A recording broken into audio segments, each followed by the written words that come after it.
Hello and welcome. I am Gimba Umar. Tonight, PDP governors accuse INEC of unpreparedness, warns against any further shifts in the 2015 elections. Emir of Mubi in Borno State calls on his people to return home, gives kudos to the military for recapturing towns from Boko Haram. Elder statesman Nwabueze floors the Electoral Act, advocates a minimum of first degree for presidential candidates. And former Ivorian First Lady Simeon is sentenced to 20 years in jail over post-election violence.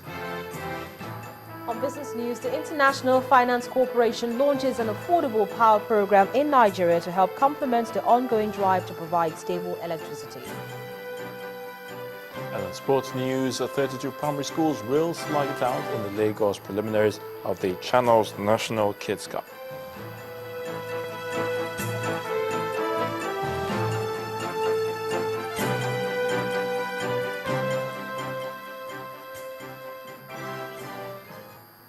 We start off tonight with the position of a group known as the Project Nigeria Movement on the 2015 general election. The group, led by legal luminary Professor Nwabueze, says that it will be unfair for any Nigerian to be disenfranchised from the coming elections owing to possible hiccups from the card reader. The group also faulted the current Electoral Act, saying that the minimum qualification one should have before vying for the office of the president of the country should be first degree or its equivalent. Our correspondent, Olu Phillips, reports. Legal luminaries are members of the civil society group and, of course, faces that are respectable and familiar. This time, they are convening under the aegis of Project Nigeria Movement. Professor Nwabueze leads this movement, so let's hear him bear the mind of the group on national issues. We need to experiment on a coalition government, otherwise called unity government, whereby whoever wins the presidential election will constitute his government with members, that is to say ministers, drawn from both parties or from all the parties that contested the presidential election in a manner to be agreed under a formal accord. The next elections in weeks top the agenda, especially as it concerns what they consider an ideal criteria for the two main presidential candidates. Without prejudice to the provisions of the Constitution, effective presidential leadership requires a president with a good and sound qualification, in particular good education, up to a minimum level of a university first degree or its equivalent, with the academic knowledge, intellectual insights, and mental orientation, ideas and perceptions it imparts, as well as a brilliant, acute, and creative intellect, and ability to combine ideas and power, intellectualism, and politics, end quote. A free, fair, and credible elections, as contemplated by the Constitution, is sacrosanct. More so, the implementation of the decision of the National Conference is also key. While President Goodluck Jonathan has shown a singular courage which his predecessor could not muster in convening and inaugurating a national conference, and deserves to be applauded for that, there remains, however, the issue of the implementation of the decisions of the conference. Accordingly, President Goodluck Jonathan must, likewise retired General Muhammadu Buhari, make an unequivocal public statement avowing his commitment, if re-elected, to implement the decisions of the National Conference. Elections are just days away. It will be interesting to see the contributions this forum will have on its outcome. Olu Phillips, Channels Television News. Day 2 of the PDP Governors Forum ended today in Lagos as the parties strategized for the 2015 general elections. The chairman of the forum and governor of Akwa Ibom State, Godswill Obabio, told the gathering that President Goodluck Jonathan remains the best option for Nigeria. He listed the achievements made in the areas of agriculture, railway transportation and security as reasons why Nigerians should vote for the president. Even though it wasn't his party that won. It's the PDP Governors Forum taking place at the Eco Hotel in Lagos.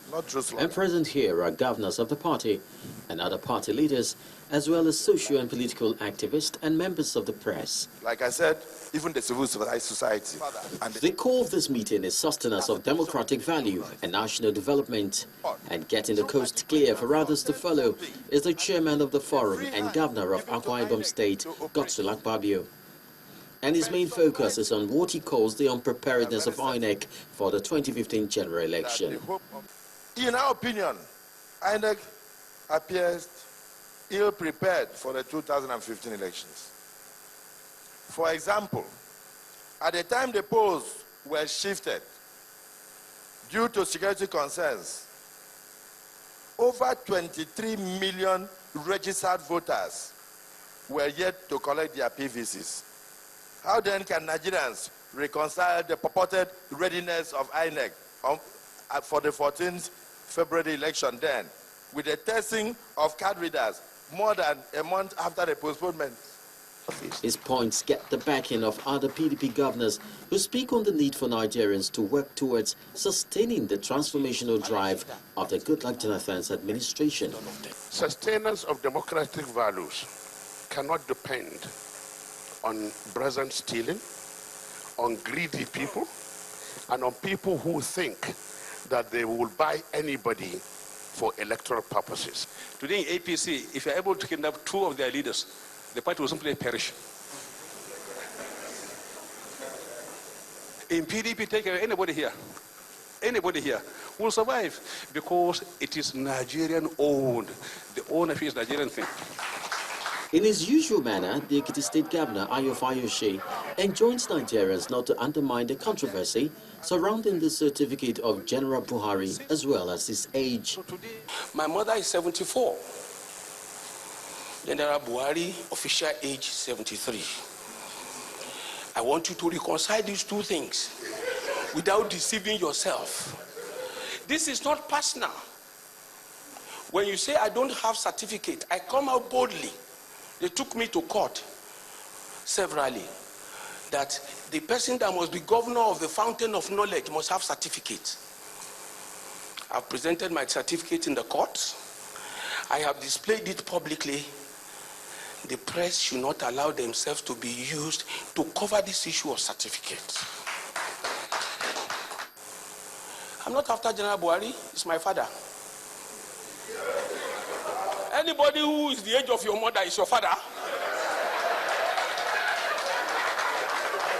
Other speakers also applaud the strides of President Jonathan, calling on Nigerians not to be swayed into voting in the general election based on sentiment.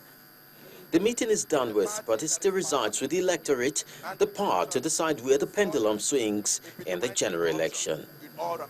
Chris Illems, Channels Television News.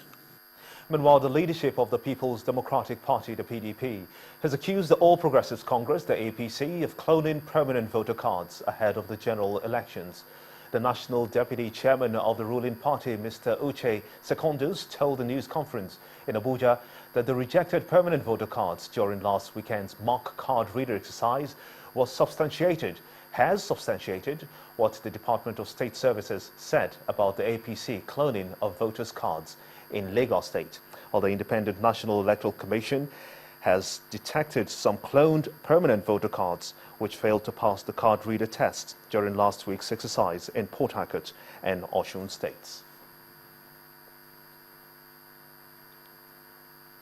Meanwhile, the APC has called the PDP allegations empty, insisting that the party is not ready to waste its time responding to what it calls unintelligent accusations. While the National Publicity Secretary of the party, Alhaji Lai Mohammed, in a statement this evening said, as a government in waiting, we are busy investing our time and energy finding solutions to the myriads of problems and hardship occasioned by 6 years of President Jonathan's failed administration. End of quote. He advised Nigerians not to listen to PDP governors, as most of them, according to him, have nothing to offer the country again. And in part 2, after the break, Boko Haram attacks Ngamdu town in Borno State. 12 people have been killed there. Stay with us.